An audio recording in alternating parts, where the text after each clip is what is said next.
Magandang gabi mga kasipag. Gusto ko lang pong i-explain kung gaano kahalaga ang meron kang solar system. Brownout nag-start 8 o'clock pero maliwanag ang paligid ko. Yan ang silbi ng may solar system. Yan, may ilaw ako. Ayan, solar lahat yan. Sa kusina ko, may ilaw. May ilaw dun sa may parking area ko. May ilaw dito at may ilaw dito sa pinakang control panel ko. Gaano kahalaga ang may solar. Gumagana yung air pump ko, water pump ko na almost 60 watts. Meron din akong ilaw sa loob. Ayan, sobrang lakas niyan. So, lahat ng mga ilaw dito, pinapatakbo ng solar. Kung gaano kaliwanag yan. Kung gusto kong paandarin yung electric fan, mapapaandar pa yung fan. Diba?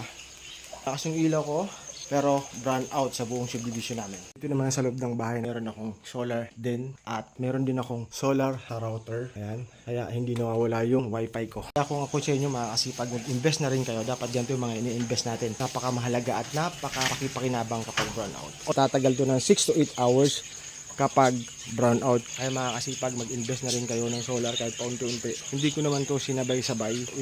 Inisa-isa ko hanggang sa ma-build ko ang solar system na to. Napakahalaga at napaka-useful at napaka-helpful niya sa tuwing brown out. Di ba mga kasipag? I hope may natutunan kayo. Ang ganda lang muna. Thank you very much.